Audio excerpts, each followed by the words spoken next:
Hi guys, welcome back to our YouTube channel KP study. आज हम लोग पढ़ने वाले हैं प्रश्नावली 4A शारीरिक, जिसमें हम लोग पार्ट 2 को पढ़ेंगे और इसमें हम लोग क्वेश्चन नंबर 10 को देखेंगे। तो आइए देखते हैं हमारा क्वेश्चन नंबर 10 क्या दिया गया है। क्वेश्चन नंबर 10 हमारा दिया गया है, यदि शारीरिक 3 3 1 1 2 -1 -4 5 3 बराबर 49, तो शारीरिक 6 6 2 3 6 -3 -4 -16 20 12 का मान बताओ। तो आइए हम सॉल्व करते हैं अपने इस क्वेश्चन को। इसमें हमें मान दिया गया है कुछ शारीरिक का मान, उसी के आधार पे हमें जो दिया गया है उसे सॉल्व करना है। तो आइए देखते हैं हम शारीरिक को सॉल्व करते हैं। तो हमें पता है कि शारीरिक में हम अगर कॉमन देखेंगे, या तो कॉमन एक रो में मिले या तो फिर कॉलम में मिले, तो वो जिस रो या कॉलम में मिलेगा कॉमन, यानी उभयनिष्ठ जिसमें होगा, चाहे रो के रूप में हो चाहे कॉलम के रूप में, तो हम वहाँ से कॉमन करते हैं। तो आइए हम जो मान दिया गया है 49, उसी के आधार पर हम क्वेश्चन को सॉल्व करते हैं। तो क्वेश्चन हमारा दिया गया है, यहाँ पे क्वेश्चन हमारा है ये, शारीरिक में 6 6 2, फिर यहाँ पे 3 6 -3 -16 20 12, ये हमारा क्वेश्चन दिया गया है। तो अब अगर हम यहाँ पे देखें तो यहाँ पे ये इस तरह से हमारे कॉलम हुए और इस तरह से रो हुए। तो अगर रो के रूप में देखें तो यहाँ पे 6 है, 3 है और यहाँ पे 16। यहाँ पे 6 है, ये 6 3 से भी कट सकता है और 3 भी कट सकता है, लेकिन 16 नहीं कटेगा, अर्थात रो के रूप में हम कॉमन नहीं कर सकते। यहाँ पे अगर देखें तो यहाँ पे कॉलम के रूप में 2 है, 6 है, 6 है, अर्थात 2 से 6 कटेगा, ये भी 6 कटेगा। और इस कॉलम में दूसरे वाले में देखें तो यहाँ 3 है, 6 है, 3 है, अर्थात ये भी कट जाएगा। और यहाँ पे देखें तो यहाँ पे 16 20 और यहाँ पे 12 है, जो कि अगर देखें तो 4 से डिवाइड हो जाएगा। तो इसी तरह से हम देखें तो कॉमन सब में बन रहा है अलग अलग, तो यहाँ से हम कॉमन लेंगे। तो यानी इसे कॉमन लेने के लिए हम थोड़ा सा इसके बारे में विस्तार से लिखेंगे। तो आइए देखते हैं। C1 C2 व C3 से क्रमशः, यानी हमने क्रम से जैसे यहाँ पे C1 C2 लिखा है उसी तरह से C1 C2 व C3 से क्रमशः 2 3 व 4 उभयनिष्ठ लेने पर, उभयनिष्ठ यानी इंग्लिश में इसे कॉमन कहते हैं, उभयनिष्ठ लेने पर। अब यहाँ से हमने उभयनिष्ठ ले लिया है, यानी C1 C2 व C3 से क्रमशः हमने 2 3 4 को उभयनिष्ठ लिया। अब इसी के आधार पे हम क्वेश्चन को सॉल्व करेंगे। तो हमने यहाँ पे जब उभयनिष्ठ ले लिया, तब इस उभयनिष्ठ वाले पार्ट को हम यहाँ पे लिखेंगे। तो यहाँ पे लिखेंगे 2 3 4 जो कॉमन लिया है हमने, तो C1 C2 और C2 C3 से हमने जो क्रमशः कॉमन लिया उसे लिखेंगे यहाँ पे। तो कॉमन लिया है 2 गुणे 3 गुणे 4। अब जब हमने कॉमन ले लिया तो अब यहाँ पे देखें तो 2 कॉमन लिया, तो यहाँ पे बचा कितना, 3 3 और यहाँ पे 1 बचा। और C2 वाले में यहाँ पे हमारा 1 बचा, 2 -1, यहाँ पे -4, यहाँ पे 5 और यहाँ पे 3, इस तरह से निकल के आया। अब अगर देखें तो 3 3 1 1 2 -1 -4 5 3, इसका मान हमें 49 दिया गया है, जो कि क्वेश्चन में हमें पता है। तो देख लेते हैं कि इसका मान यहाँ पे 49 दिया है, अर्थात इसके स्थान पे, ये जो टोटल शारीरिक में है इसके स्थान पे हम 49 रख देंगे। तो आइए अगले स्टेप में देखते हैं। तो यहाँ से 2 3 6 चौक 24 गुणे इसका मान दिया है 49, तो यहाँ पे 49 रख देंगे। अब इसका हम आपस में मल्टीपल करा देंगे। तो मल्टीपल करा देते हैं। तो यहाँ पे मल्टीपल कराने पे हमारा आ जाएगा 1176। आप भी मल्टीपल करके देख लेना। तो यहाँ से मल्टीपल कराने पे 1176 आएगा, जो कि हमारे इस क्वेश्चन का आंसर हुआ। आइए अब हम देखते हैं अपने नेक्स्ट क्वेश्चन को, क्वेश्चन नंबर 11। तो क्वेश्चन नंबर 11 दिया गया है, यदि A बराबर शारीरिक रो के रूप में 1 2 फिर 4 2, तो दिखाइए कि शारीरिक में 2A बराबर 4 शारीरिक में A, यानी हमें इसमें दिखाना है कि शारीरिक में 2A का मान 4 सारणिक में ए के बराबर होगा या नहीं। तो आइए सॉल्व करते हैं। तो यहाँ पे ए की वैल्यू दी गई है। अगर यहाँ पे ए की वैल्यू दी गई तो हम यहाँ से सारणिक 2a का मान ज्ञात कर लेंगे। तो यहाँ से लिखेंगे सारणिक, यानी ए बराबर दिया गया है, ए बराबर सारणिक 1 4 2 2 इस तरह से दिया गया है। अगर इस तरह से हमें सारणिक दिया गया है तो यहाँ से हम अगर देखें तो सारणिक में 2a है, तो यहाँ से हम a दिया गया तो हम 2a निकाल लेंगे, अर्थात 2a। तो जब 2a निकालेंगे तो a में 2 का गुणा होगा, अर्थात इस तरह से लिखेंगे 2 सारणिक में 1 4 2 2 इस तरह से। अब जानते हैं कि ये सारणिक हमने इस तरह से लिख लिया। अब इसे हम सॉल्व करेंगे। यहाँ से अब हम 2 का मल्टीपल करेंगे। तो जब 2 का मल्टीपल होगा यहाँ पे तो ये हमारा इस तरह से आ जाएगा 2 एकम 2 2 चौके 8 2 दूनी 4 और 2 दूनी 4 इस तरह से सारणी बन जाएगा। अब ये 2a का मान हुआ। अब हमें ज्ञात क्या करना है, देखें तो सारणिक में 2a, तब यहाँ से हम निकालेंगे सारणिक में 2a।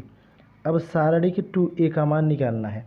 तो अब देखें तो यहाँ से 2a का मान हमारा इतना निकल के आया है। तो जब हमें सारणिक 2a का मान निकालना होगा तो सारणिक 2a का मान निकालने के लिए हम जानते हैं कि ये 2 कोटि के अवयव दिए गए हैं।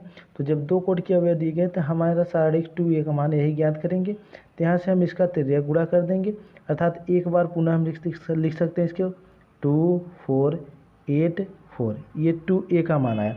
अब सारणिक में था तो इसको हम सारणिक के रूप में प्रदर्शित कर दिए। अब यहाँ से ज्ञात कर लेंगे सारणिक 2a बराबर 2 का 4 में गुणा करेंगे तो 2 गुणे 4, फिर यहाँ पे माइनस होगा माइनस, फिर 8 का 4 में गुणा करेंगे। अब यहाँ से सॉल्व करते हैं तो 2 चौके 8 माइनस 8 चौके 32।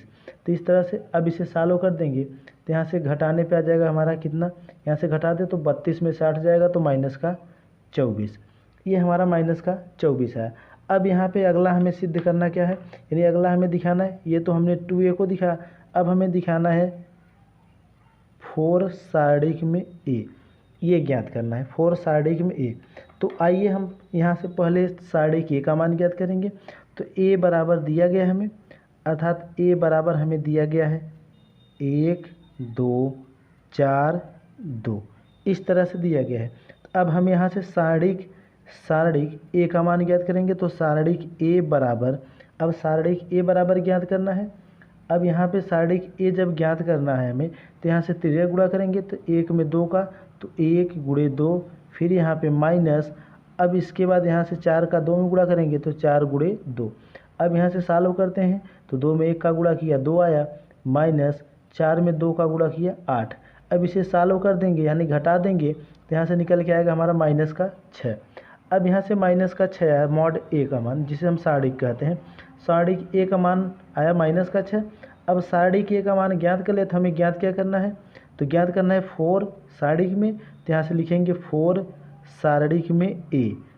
अब बराबर यहाँ पे नीचे अगले स्टेप में करते हैं, बराबर 4 गुणे सारणिक a का मान हमने ज्ञात कर लिया माइनस का 6, तो यहाँ रख देंगे माइनस का 6। अब यहाँ से मल्टीपल करेंगे तो 6 चौक 24 यानी माइनस का 24 इस तरह से निकल गया। अतः हम लिख सकते हैं, अतः लिख सकते हैं कि सारणिक 2a बराबर होगा 4 सारणिक a के। क्वेश्चन नंबर 12 हमारा दिया गया है कि यदि a बराबर पहले वाले कॉलम में 1 0 0, दूसरे कॉलम में 0 1 0, तीसरे वाले कॉलम में 1 2 4, तो दिखाइए कि सारणिक 3a बराबर 27 सारणिक a। सेम क्वेश्चन नंबर 11 की तरह इसे भी सॉल्व करना है। तो आइए हम सॉल्व कर लेते हैं यहाँ से। तो a की वैल्यू हमें दी गई है तो पहले यहाँ से हम 3a ज्ञात करेंगे। तो आइए ज्ञात कर लेते हैं। तो a बराबर हमें दिया क्या गया है, a बराबर हमें दिया गया है 1 0 0 0 1 0 1 2 4, ये a का वैल्यू दिया गया है। अब यहाँ से हम 3a ज्ञात करेंगे तो 3a बराबर, तो 3a का वैल्यू ज्ञात करेंगे 3 हो गया। अब यहाँ पे a का मान रखेंगे, a का मान हमें ये पता है 1 0 0 0 1 0 1 2 4 इस तरह से। अब यहाँ से जब 3 का इसमें मल्टीपल करा देंगे तो यहाँ से निकल के आ जाएगा हमारा 3 ये 0 का गुणा होगा 0 0 0 3 0 3 और यहाँ पे 6 और यहाँ पे 4 तिहाई के 12। इस तरह से निकल के आ जाएगा। यहाँ पे हमारा 3a का मान, अब 3a निकल के आ गया तो यहाँ से हम निकालेंगे क्या, सारणिक में 3a का वैल्यू ज्ञात करेंगे। तो सारणिक 3a का वैल्यू हम ज्ञात करने का तरीका हमें पता है कि हम पहले वाले रो और पहले वाले कॉलम को लेंगे। तो पहले वाले रो और पहले वाले कॉलम, तो हमें अगर विस्तार करना है तो अगर हम मान लें कि यहाँ रो के सापेक्ष हम करेंगे, तो यहाँ ये देखें तो ये हमारा पहला वाला रो है और ये पहला वाला कॉलम है। तो यहाँ पे हम चाहे विस्तार इस तरह से कर सकते हैं या तो फिर हम इस तरह से कर सकते हैं। तो यहाँ पे हमें सारणिक में 3a का मान ज्ञात करना है, तो हम विस्तार करने में ये ध्यान देंगे, हमें ये बराबर याद रहे कि जब जीरो की संख्या जिधर से अधिक होगी हम विस्तार उधर से करेंगे तो हमें करने में कठिनाई नहीं होगी। तो अगर देखें तो ये इस तरफ से जो रो के रूप में है तो इसमें जीरो की संख्या 1 है, लेकिन अगर कॉलम के रूप में देखें तो कॉलम के रूप में शून्यों की संख्या 2 है, जबकि एक अंक परफेक्ट बचा हुआ है। अगर हम कॉलम के सापेक्ष करेंगे तो हमें सिर्फ 1 का विस्तार करना पड़ेगा, बाकी ये जो दोनों शून्य है ये शून्य हो जाएंगे। तो यहाँ पे हम अगर देखें तो ये कॉलम कौन सा है, पहला कॉलम है। तो यहाँ पे हम कह सकते हैं कि C1 के सापेक्ष विस्तार करने पर, तो यहाँ पे लिख भी सकते हैं कि C1 के सापेक्ष विस्तार करने पर, C1 के सापेक्ष विस्तार करने पर। अब यहाँ पे हम C1 के सापेक्ष विस्तार कर रहे हैं, अर्थात C हमारा ये है, इसके सापेक्ष विस्तार करेंगे। तो यहाँ पे हमें सारणिक 3a का मान ज्ञात करना है, तो हम चिन्ह भी जानते हैं जैसा कि हमने कल भी सीखा था। तो यहाँ प्लस माइनस प्लस जैसे रो के रूप में होता है सेम उसी तरह से कॉलम के रूप में भी हमारे चिन्ह होते हैं, प्लस माइनस प्लस। तो अगर यहाँ से देखें तो ये 3 है, तो पहले 3 लेंगे, तो बताए थे कि यहाँ पे पहले अगर 3 ले रहे हैं यानी पहली संख्या अगर प्लस चिन्ह है तो यहाँ पे चिन्ह को नहीं दर्शाएंगे। तो यहाँ पे हमने 3 को ले लिया इस तरह से। अब जब हमने 3 को लिया तो 3 जिस रो में होगा उस रो को छोड़ेंगे और जिस कॉलम में होगा उस कॉलम को छोड़ देंगे। तो अगर देखें तो ये 3 इस तरह से रो पहले वाले में है और देखें तो इस तरह से पहले वाले कॉलम में भी है। तो यहाँ से बचे कितने हमारे, अब 3 बचा, 6 बचा, 0 और 12, ये इस तरह से बचेंगे। अब इसी को हम सॉल्व कर लेंगे, क्योंकि ये 0 0 है तो आगे लिख भी सकते हैं कि ये भी 0 हो जाएगा और ये भी 0, टोटल 0 हो जाएंगे। अब इसे सॉल्व कर लेंगे तो यहाँ से हमें सारणिक 3a का मान ज्ञात हो जाएगा। तो यहाँ से सारणिक 3a का मान ज्ञात कर लेते हैं। अब यहाँ पे सारणिक 3a का मान ज्ञात करने के लिए तो आइए ज्ञात करते हैं। यहाँ इसका मल्टीपल होगा, ये 3 बाहर है तो 3 को इसी तरह से लिखेंगे। यहाँ पे ब्रैकेट यूज करेंगे, 12 का 3 में गुणा करेंगे तो 12 तिहाई 36 माइनस, अब इसका 0 में गुणा करेंगे तो 0, इस तरह से निकल के आएगा। अब यहाँ पे इसे सॉल्व करेंगे, 36 में से 0 घटेगा तो यहाँ से निकल के आएगा हमारा कितना, 36 ही। अब 36 और इसके पहले 3 है तो 36 में 3 का गुणा कर देंगे। तो अब देखें तो 6 3 18, 3 3 9 1 10, 108 निकल के आया सारणिक 3a का मान। अब हमें ज्ञात क्या करना है, 27 सारणिक a। अब हमें ज्ञात करना है 27 सारणिक a का मान। तो हमें a का मान पता है। अब a का मान पता है, जब हम a का मान जानते हैं तो हम यहाँ से डायरेक्ट सारणिक a का मान ज्ञात करेंगे। तो यहाँ से सारणिक a का मान ज्ञात कर लेते हैं। अब अगर सारणिक a का मान ज्ञात करेंगे तो हमें a की वैल्यू पता है जैसा कि ये हमने लिखा है। तो यहाँ पे भी हम देखें तो 0 0 है, तो यहाँ पे 0 0 है तो हम यहाँ पे भी कॉलम के सापेक्ष विस्तार करेंगे। तो यहाँ से भी हम लिख सकते हैं कि C1 के सापेक्ष विस्तार करेंगे, यानी C1 के सापेक्ष विस्तार करने पर। तो C1 के सापेक्ष विस्तार करने पर, अब यहाँ पे हमने C1 के सापेक्ष विस्तार कर दिया। तो जब C1 के सापेक्ष विस्तार करेंगे तो यहाँ पे देखेंगे कि ये 2 शून्य शून्य है, तो इन शून्य वालों को अगर हम मल्टीपल करेंगे तो शून्य हो जाएगा, अर्थात इसे हम छोड़ भी सकते हैं। तो यहाँ पे हुआ कितना हमारा 1, तो 1 को जब हम इस तरह से लेंगे, यहाँ पे सारणिक a का मान ज्ञात कर रहे हैं, तो 1 को अगर ले रहे हैं यहाँ पे, तो अगर 1 को ले रहे हैं तो बचेगा सारणिक में क्या हमारा, देखते हैं। अगर हमने 1 को ले लिया तो इस तरह से हमारा रो छूटेगा और इस तरह से कॉलम, तो बचा कितना 1 2 0 4। तो यहाँ पे बचे हमारे 1 2 0 और यहाँ पे 4, 1 2 0 4, इस तरह से बचेंगे। अब इसे सॉल्व कर लेते हैं। तो यहाँ पे 1 है तो 1 को इस तरह से लिखेंगे, फिर ब्रैकेट 4 का 1 में गुणा होगा 4, फिर यहाँ पे माइनस होगा तो 0 का 2 में गुणा होगा तो 0, इस तरह से निकल के आएगा। अब यहाँ से अगर सॉल्व करेंगे तो सारणिक a का मान 4 आएगा। अब सारणिक ए का मान 4 आ गया, तो हम टोटल अब हम डिफाइन कर सकते हैं कि हमें ज्ञात क्या करना है। तो ज्ञात करना है हमें 27 सारणिक में ए, इसी की वैल्यू ज्ञात करनी है। तो सारणिक ए की वैल्यू पता हो चुकी है, तो यहाँ पे लिखेंगे 27 गुणे सारणिक ए की वैल्यू 4। अब यहाँ पे मल्टीपल कर देंगे तो 7 चौक 28 और 4 दूनी 8 2 10। अब देखिए तो यहाँ पे जो हमें दिया गया था सारणिक में 3a और 27 सारणिक ए दोनों का मान सेम सेम आया, अतः हम लिख सकते हैं अतः सारणिक 3a बराबर 27 सारणिक ए। तो आइए अब हम देखते हैं अपने नेक्स्ट क्वेश्चन को।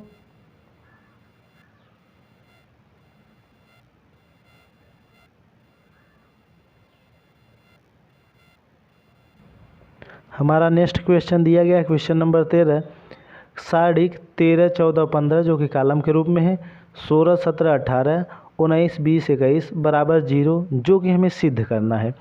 तो आइए सॉल्व करते हैं हम क्वेश्चन को। तो क्वेश्चन को अगर सॉल्व करना है सारणिक के रूप में दिया गया है, यानी सारणिक दिया गया है, तो हमने यही सीखा है कि सबसे पहले हम सारणिक को ज़्यादा से ज़्यादा छोट करने की कोशिश करेंगे, यानी अंकों को कम करने की कोशिश करेंगे और इसके बाद ज़्यादा से ज़्यादा जीरो बनाने की कोशिश करेंगे। तो आइए पहले हम इसे छोट करने की कोशिश करते हैं।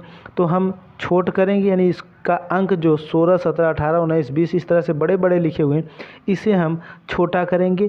तो देखते हैं हम इसमें कुछ नियम के अनुसार छोटा करेंगे। तो आइए देखते हैं।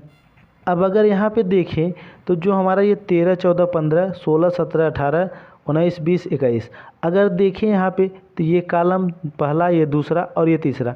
अगर दूसरे वाले कॉलम में से पहले वाले कॉलम को घटा दें तो यहाँ पे 3 आ जाएगा, यानी जो कि अंक छोटा होगा। इसी तरह से अगर हर जगह पे घटा दें, यानी C1 को C2 में से, यानी C2 में C1 को और यहाँ पे C3 में C2 को, तो देखिए कि यहाँ मान जो है आंकिक मान धीरे धीरे छोटा हो जाएगा। जो छोटा मान होगा वो हमारा मल्टीपल करने में हमें आसानी होगी, यानी सारणिक को सॉल्व करने में सुविधा होगी। तो हम इसे यहाँ पे इसी तरह से थोड़ा सा सॉल्व करेंगे और इसके लिए हमें कुछ नियम के अनुसार लिखना भी होता है कि हमने घटाया है कॉलम या रो को, तो उसी के अनुसार हम लिखेंगे। तो आइए हम देखते हैं। तो यहाँ पे लिखेंगे C2 टेंस टू। अब ये C2 टेंस टू ये दर्शाता है कि जो अब हम आगे करने वाले हैं वो करने के बाद, अर्थात जो जोड़ेंगे या तो घटाएंगे वो लिखेंगे कहाँ, तो ये हमें दर्शाता है C2 टेंस टू, अर्थात ये जो हम लिखेंगे वो C2 के स्थान पे लिखेंगे। तो हम लिखेंगे C2 tense to C2 minus C1, और अगला लिखेंगे यहाँ पे C3 tense to C3 minus C2, इस तरह से। तो आइए हम इस तरह से सॉल्व करते हैं क्वेश्चन को। तो यहाँ पे लिखेंगे, अर्थात ये C2 टेंस टू अर्थात C2 के स्थान पे लिखना है और C2 में से C1 को घटाना है। तो ये हमारा पहला C1 हुआ, ये C2 और ये C3। तो इस C2 में से इस C1 को घटाना है। तो 16 में से जब 13 घटाएंगे तो आएगा कितना, 3। तो हमने C1 वाले के लिए कुछ कंडीशन नहीं लिखा है, तो C1 वाले को इसी तरह से उतार लेंगे। तो 13 14 15। अब C2 वाले के लिए कंडीशन लिखा है कि C2 में से C1 घटाएंगे, तो C2 हमारा है कितना 16, तो 16 में से 13 अगर घटाएंगे तो यहाँ पर आ जाएगा 3, और 17 में से 14 को घटाएंगे तब पर भी आ जाएगा 3, और 18 में से 15 को घटाएंगे तब पर भी आ जाएगा 3। अब इसी तरह से C3 के लिए भी हमने लिखा है कंडीशन कि C3 में से C2 को घटाना है। तो C3 19 है, 19 में से 16 घटा देंगे तो यहाँ पर भी 3 आ जाएगा। और यहाँ पे देखें तो 20 में से 17 घटा देंगे, यहाँ पर भी 3 आ जाएगा। और 21 में से 18 को घटा दें तो यहाँ पर भी 3 आ जाएगा। अब देखिए तो यहाँ पे 3 3 3 हमारा कॉलम के रूप में कॉमन भी हो रहा है, तो हम कॉमन भी कर सकते हैं। या तो हम अगर जानते हैं कि ये हमारा प्रगुण जो होता है, तो प्रगुण ये कहता है कि यदि, प्रगुण के अनुसार हम चलेंगे तो प्रगुण हमारा क्या कहता है, यदि दो पंक्ति किसी सारणी की, यदि किसी सारणिक की दो पंक्ति या दो स्तंभ, दो पंक्ति या तो स्तंभ सर्वसम हो, सर्वसम अर्थात कह सकते हैं कि बराबर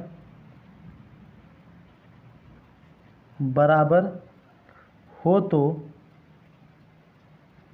तो सारणिक का मान शून्य होता है। सारणिक का मान शून्य होता है। ये हमारा प्रगुण है। तो प्रगुण कहता है कि यदि किसी सारणी की दो पंक्ति या दो स्तंभ सर्वसम यानी बराबर हो तो सारणी का मान शून्य होता है। तो यहाँ पे देखिए तो हमारे दो जो है कॉलम अर्थात स्तंभ, ये दूसरा स्तंभ और तीसरा स्तंभ आपस में बराबर हैं, तो इसका मान हमारा 0 के बराबर होगा। अर्थात यहाँ पे हम डायरेक्ट लिख देंगे क्या, 0। अब यहाँ पे 0 है, ये हमारा सिद्ध हुआ क्वेश्चन। तो यहाँ पे लिखेंगे हम प्रूव दैट, अर्थात ये हमारा सिद्ध हुआ। आइए अब हम देखते हैं अपने नेक्स्ट क्वेश्चन को। तो हमारा नेक्स्ट क्वेश्चन दिया गया है क्वेश्चन नंबर 14 कॉलम के रूप में 38, 16, 27, 7, 3, 5, 63, 29 और ये है 46 बराबर 0। ये भी हमें सिद्ध करना है। तो यहाँ पे इसे भी हम छोटा करने की कोशिश करेंगे। अब छोटा करते हैं इसे और सॉल्व भी करते हैं। तो यहाँ पे हम कंडीशन लागू करेंगे। तो यहाँ पे लिखेंगे C1 tense to C1 minus 5C2 और अगली कंडीशन होगी हमारी C3 tense to C3 minus 9C2। अब इस कंडीशन के अनुसार चलेंगे। तो यहाँ पे लिखेंगे इस तरह से साड़ी का चिन्ह लगाएंगे यानी साड़ी खींचेंगे। अब यहाँ पे हमने लिखा कि C1 टेंस टू यानी C1 टेंस टू यानी C1 के स्थान पे लिखना है और C1 में से 5C2 घटाना यानी C2 वाले पार्ट जो दिए गए, C2 वाले अवयव दिए गए हैं उसका 5 गुना करके C1 वाले में से घटाना है। तो अगर यहाँ पे C2 वाला अवयव हमारा 7 है तो 7 का 5 गुना करेंगे तो 35 होगा। तो 35 को 38 में से घटा देंगे तो यहाँ से निकल कितना आ जाएगा, 3। और यहाँ पे देखें तो ये कितना है, 3। तो 3 का 5 गुना 15, तो 15 को 16 में से घटाएंगे तो 1 आएगा। और यहाँ पे 5 है, 5 का 5 में मल्टीपल 25, 25 को 27 में से घटाएंगे तो यहाँ पे 2 आएगा। अब इसी तरह हमने अगला कंडीशन लिखा है। अब हमने कंडीशन लिखा है C3 के लिए, तो हम C3 के स्थान पर लिखेंगे C2 को उसी तरह से उतार लेंगे 7, 3, 5। अब C3 के स्थान पर लिखेंगे तो C3 में से 9C2 को घटाना है यानी C2 का 9 गुना करके घटाना है। तो ये 7 है तो 7 का 9 गुना 7 9 63, तो 63 को 63 में से घटा देंगे तो यहाँ पे 0 आ जाएगा। अब इसी तरह से इसका 9 गुना करेंगे तो 9 त्रिक 27, तो 27 को 29 में से घटाएंगे तो यहाँ पे कितना आएगा, 2 आएगा। और देखिए तो ये 46 है और ये 46 है और ये 5 है C2 वाला, तो C2 का जब 9 गुना करेंगे तो 9 पचे 45, तो 45 को जब 46 में से घटाएंगे तो कितना आएगा, 1 आएगा। इस तरह से हमने कंडीशन के अनुसार इसे रख दिया। अब यहाँ पे हम इसका विस्तार करेंगे। तो अब विस्तार करेंगे तो यहाँ पे देखिए तो एक शून्य है जो कि इस तरह रो के रूप में है, तो हम इसे सॉल्व न करने के लिए रो के हिसाब से विस्तार कर दें, क्योंकि जहाँ शून्य आता है सब लास्ट में गुणा होकर शून्य हो जाता है। तो इसलिए हम इसे छोड़ भी सकते हैं, या तो प्लस में या तो माइनस में, जैसे भी आएगा यहाँ चिन्ह पे उसी के अनुसार 0 रख सकते हैं। तो आइए हम यहाँ R1 के सापेक्ष विस्तार करते हैं, यानी R1 यानी रो के सापेक्ष, तो रो के सापेक्ष विस्तार करते हैं। तो हम लिखेंगे R1 के सापेक्ष विस्तार करने पर, R1 के सापेक्ष विस्तार करने पर, तो R1 के सापेक्ष अब हम विस्तार कर देंगे। तो जब R1 के सापेक्ष विस्तार करेंगे तो R1 में देखें तो पहला अवयव हमारा कितना है, 3। तो यहाँ पे जानते हैं चिन्ह प्लस होता है, तो यहाँ पे हमने लिख लिया 3। अब यहाँ पे इस तरह से हमारा रो भी छूट जाएगा और इस तरह से कॉलम, तो इसका अब हम डायरेक्ट हल करेंगे। अब इस तरह से सारणी के रूप में नहीं लिखेंगे। तो यहाँ पे बचे कितना, 3 2 5 1, तो 1 का 3 में गुणा होगा तो यहाँ से आ जाएगा 3, बीच में माइनस होता है माइनस, 5 में 2 का गुणा होगा तो 5 दूनी के 10, ये प्लस हुआ। अब यहाँ पे माइनस 7। अब यहाँ पे देखें तो ये 7 इस वाले रो में है, तो इस रो को छोड़ेंगे और इस वाले कॉलम में भी है, अर्थात ये पहला वाला रो और दूसरा वाला कॉलम इस तरह से छूट जाएगा। तो बचा 1 और इधर का 2, इधर 2 और इधर 1, तो इसका 1 का 1 में गुणा करेंगे तो 1 में 1 का गुणा होगा 1, यहाँ पे माइनस, अब 2 का 2 में गुणा होगा तो 4। अब यहाँ पे देखें तो 0, तो इसे हम +0 लिखेंगे, अर्थात इस तरह से हमें लेने की कोई ज़रूरत नहीं रो कॉलम के रूप में, क्योंकि जो भी आएगा उसमें जीरो को गुणा कर देंगे जीरो, तो अर्थात हम यहाँ पे डायरेक्ट जीरो लिख दें या तो इसे न भी लिखें, कोई दिक्कत नहीं। तो अब यहाँ पे हम सॉल्व करेंगे तो 3 में से 10 घटेगा तो माइनस का 7 आएगा, 7 का 3 में गुणा होगा तो यहाँ पे 3 गुणे माइनस का 7, और यहाँ पे माइनस में 7 है तो यहाँ पे -7 गुणे, अब यहाँ देखें तो 1 में से जब 4 घटेगा तो माइनस का 3 निकल के आएगा। अब यहाँ से हम मल्टीपल कर देंगे तो 7 त्रिक 21 यानी माइनस का 21, और ये माइनस माइनस से मल्टीपल होके प्लस 7 त्रिक 21। अब देखें तो -21 और +21 कट के या तो कह सकते हैं घट के ये क्या आ गया 0, तो हमें सिद्ध क्या करना था 0, अर्थात ये भी हमारा सिद्ध हुआ। तो आइए अब हम देखते हैं अपने नेक्स्ट क्वेश्चन को, क्वेश्चन नंबर 15 को। क्वेश्चन नंबर 15 हमारा दिया गया है, यदि ए बराबर कॉलम के रूप में 1 2 5, दूसरे कॉलम में 1 1 4, तीसरे वाले कॉलम में -2 -3 -9, तो सारणिक ए का मान ज्ञात कीजिए। तो यहाँ पे हमें सारणिक ए का मान ज्ञात करना है, जैसा कि हमने अभी पीछे वाले क्वेश्चन में सीखा है सारणिक ए का मान ज्ञात करना, यानी अब इसी तरह से हम सारणिक ए का मान ज्ञात करेंगे। तो आइए देखते हैं, यहाँ पे ए की वैल्यू हमें दी गई है, ए बराबर लिख लेते हैं 1 2 5 1 1 4 -2 -3 -9, ये हमें ए का मान दिया गया है। अब यहाँ से हमें ज्ञात क्या करना है, तो यहाँ से हमें सारणिक ए ज्ञात करना है, तो सारणिक ए ज्ञात कर लेते हैं। तो यहाँ पे हम R1 के सापेक्ष विस्तार कर रहे हैं, तो ये हमारा R1 है, तो यहाँ पे हम लिख भी दे रहे हैं कि हमने विस्तार किसके सापेक्ष किया है, तो R1 के सापेक्ष या अनुदिश, R1 के सापेक्ष या कह सकते हैं कि अनुदिश, R1 के अनुदिश विस्तार करने पर, R1 के अनुदिश विस्तार करने पर। अब यहाँ पे हमने R1 के अनुदिश विस्तार कर दिया, तो R1 के अनुदिश जब विस्तार कर दिया तो R1 के अनुदिश अब विस्तार करेंगे, तो यहाँ पे हम पहले R1 में जो अवयव है 1 है, तो यहाँ पे हमने प्लस भी होता है चिन्ह, तो यहाँ पे 1 ले लिया। अब हम इसे ब्रैकेट यूज करेंगे तो इस तरह से छूट जाएगा और इस तरह से, तो ये 9 का 1 में गुणा होगा तो माइनस का 9, और यहाँ पे बीच में माइनस होता है तो 4 तिहाई 12, यानी माइनस माइनस से गुणा होकर प्लस का हो जाएगा 12। अब यहाँ पे प्लस, अब अगला चिन्ह होता है माइनस, तो माइनस का इस तरह से 1 लिया।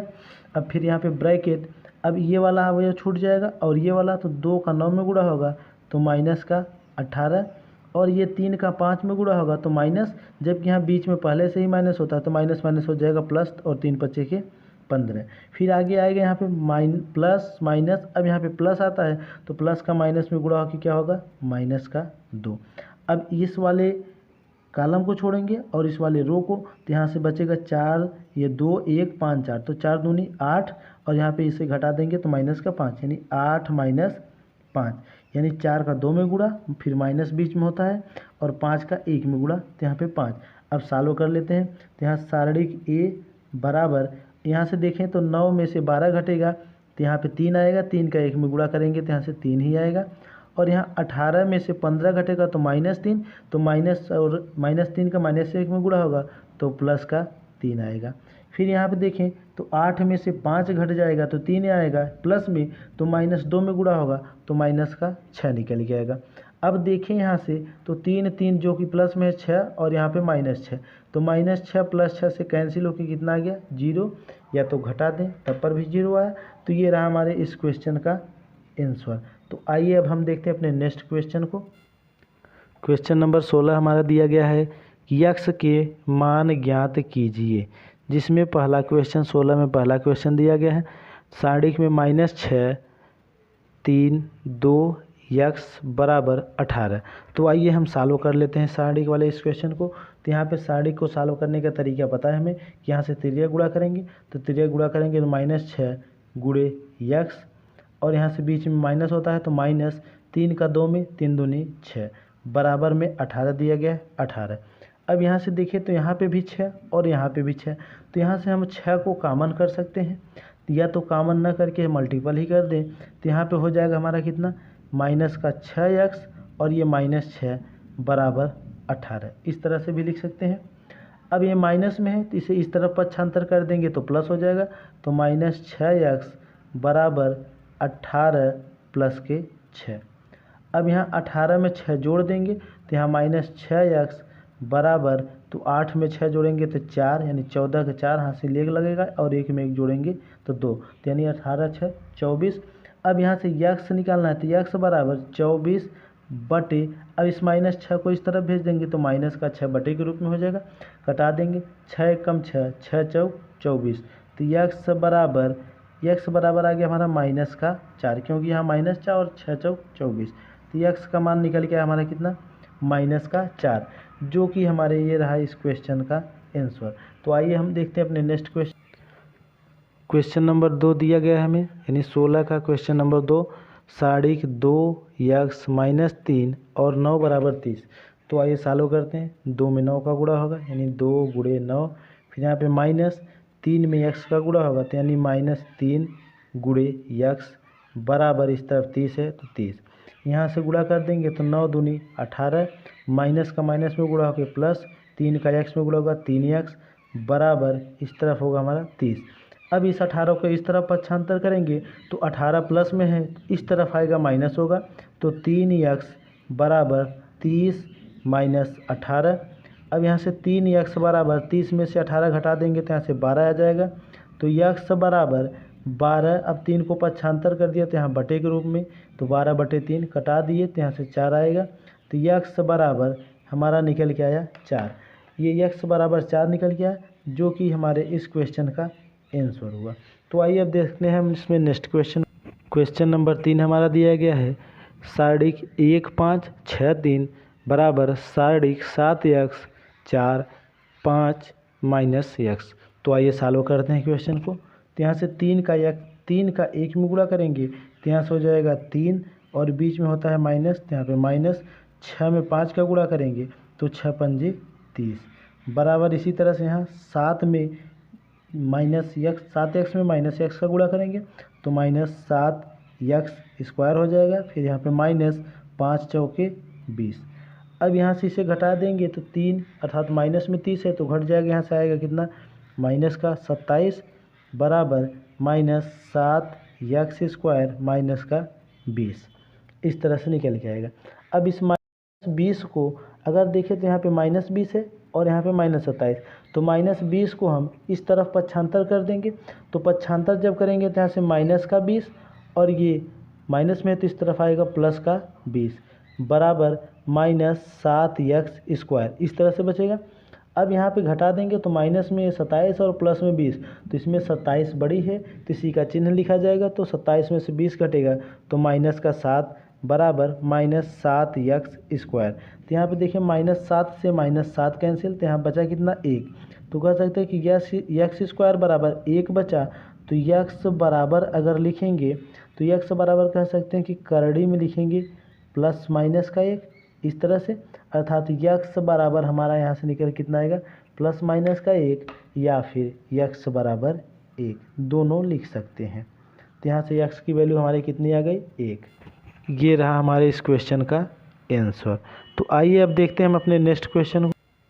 क्वेश्चन नंबर 4 दिया गया हमें, साढ़िक 1 2 4 6 बराबर साढ़िक x 3x 2 4।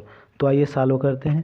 तो यहाँ से 6 का 1 में गुणा होगा तो यहाँ से निकल के आ जाएगा हमारा कितना 6 कम 6, फिर माइनस 2 चौके 8 बराबर 4 का x में तो 4x माइनस 3x का 2 में तो 3 दूनी 6x। तो यहाँ से 6 में से 8 घटेगा तो माइनस का 2 बराबर, यहाँ 4x में से -6x करेंगे तो यहाँ से आ जाएगा माइनस का 2x। अब यहाँ पे देखें तो -2 से -2 कट गया तो यहाँ बचा कितना 1, तो x बराबर निकल के आ गया कितना 1। तो x बराबर 1 हमें x ही ज्ञात करना था। तो ये रहा हमारे इस क्वेश्चन का आंसर। तो आइए अब हम देखते हैं अपने नेक्स्ट क्वेश्चन को, क्वेश्चन नंबर 5, जो कि 16 नंबर क्वेश्चंस का 5वां क्वेश्चन है। क्वेश्चन नंबर 5 हमारा दिया गया है, साढ़िक 2 4 5 1 बराबर साढ़िक 2x 4 6x। तो आइए सॉल्व करते हैं हम क्वेश्चन को। तो यहाँ से 1 का मल्टीपल 2 में होगा तो 2 1 कम 2, फिर यहाँ पे माइनस 5 का मल्टीपल 4 में तो 5 चौके 20 बराबर, अब 2x में गुणा होगा तो 2x स्क्वायर माइनस 6 का 4 में तो 6 चौक 24। अब यहाँ से इसे घटा देंगे तो यहाँ से आ जाएगा 2, अर्थात 20 में से 2 घटेगा, या कह सकते हैं कि -20 में 2 जोड़ेंगे तो निकल के आएगा -18 बराबर 2x² -24। ये -24 को इस तरफ भेज देंगे तो माइनस में, तो इस तरफ आएगा पक्षांतर होके तो प्लस में हो जाएगा, तो -18 + 24 बराबर 2x²। अब यहाँ से इसे देखें तो 24 में से 18 घटा देंगे तो यहाँ से आ जाएगा 6 बराबर 2x²। अब यहाँ से इसे घटा देंगे तो 2 × 1 = 2, 2 × 3 = 6, तो x² बराबर कितना आ गया हमारा 3 आ गया। अब x निकालेंगे तो x बराबर ± इसे लिखेंगे करड़ी में 3, तो x बराबर ± ये रहा हमारे इस क्वेश्चन का आंसर। तो x बराबर ± करड़ी में 3। तो आइए अब देखते हैं हम इस चैप्टर का लास्ट क्वेश्चन, अर्थात क्वेश्चन नंबर 6। क्वेश्चन नंबर 6 दिया गया हमें, * 2 3 4 5 बराबर * x 3 2x5। तो आइए सॉल्व करते हैं। तो 2 का 5 में मल्टीपल तो 2 × 5 = 10 माइनस इस 4 का 3 में गुणा तो 4 × 3 = 12 बराबर 5 का x में तो 5x, फिर यहाँ पे माइनस होता है तो -2x का 3 में तो 2 × 3 = 6x।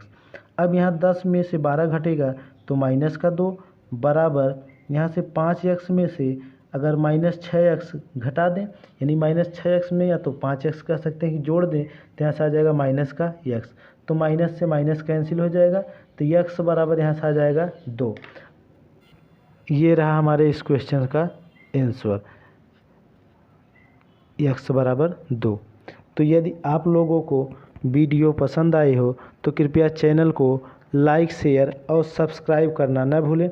यदि आप लोग चैनल पे नए हैं तो कृपया सब्सक्राइब बटन को दबा के और बेल के आइकन को दबा के चैनल को सब्सक्राइब कर लीजिए, ताकि जो भी वीडियो अपलोड की जाए उसका नोटिफिकेशन सबसे पहले आप तक पहुँचे।